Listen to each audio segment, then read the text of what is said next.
Hello' guys, welcome back to my YouTube channel. আৰু আজি মহাষ্টমী বুলি আমি পূজা চাবলৈ আহিলোঁ। এতিয়া আমি উপস্থিত আছোঁ মৰাণৰ ৰাধাকৃষ্ণ মন্দিৰত। আৰু ৰাধাকৃষ্ণ মন্দিৰৰ পূজা ভাগৰ কিছু দৃশ্য আপোনালোকক দেখুৱাবলৈ চেষ্টা কৰিম। আশা কৰোঁ আপোনালোকে ভিডিঅ'টো চাই ভাল পাব। এতিয়া আমি পূজা উপভোগ কৰি আছোঁ। মৰাণৰ আৰু কিছুমান পূজাৰ মণ্ডপ আপোনালোকক দেখুৱাবলৈ চেষ্টা কৰিম। আপোনালোকে যদি মোৰ চেনেলটোত প্ৰথমবাৰৰ বাবে আহিছে তেনেহ'লে বেল আইকনটো প্ৰেছ কৰি মোৰ চেনেলটো ছাবস্ক্ৰাইব কৰি ল'ব আৰু আহিবলগীয়া মোৰ নতুন নতুন ভিডিঅ'বিলাক যাতে আপোনালোকে সহজতে পাই থাকে। ৰাধাকৃষ্ণ মন্দিৰৰ পূজাভাগ মৰাণৰ ভিতৰতে এখন উল্লেখনীয় আকৰ্ষণীয় পূজা হয়।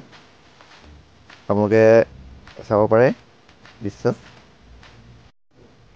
বন্ধুসকল, এতিয়া আমি উপস্থিত আছোঁ শিৱ মন্দিৰৰ দুৰ্গা পূজাত। আৰু এই পূজাখনৰ যি প্ৰতিমা দেখিবলৈ বহুত ধুনীয়া হৈছে আৰু চাই খুব ভাল লাগিলে। আপোনালোকে চাব পাৰে।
যিহেতু ক'ভিডৰ কাৰণে পূজা বৰ মানুহে উদযাপন হোৱা নাই।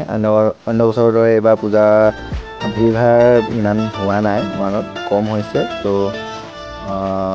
বাকী পূজা চাই ভালেই লাগিলে। আপোনালোকেও পূজা চাই কেনেকুৱা পাইছে জনাব কমেণ্ট কৰি।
তো বন্ধুসকল, মোৰ ভিডিঅ'টো যদি আপোনালোকৰ ভাল লাগিছে লাইক কৰিব, কমেণ্ট কৰিব, শ্বেয়াৰ কৰিব আৰু মোৰ চেনেলটো ছাবস্ক্ৰাইব কৰিবলৈ নাপাহৰিব।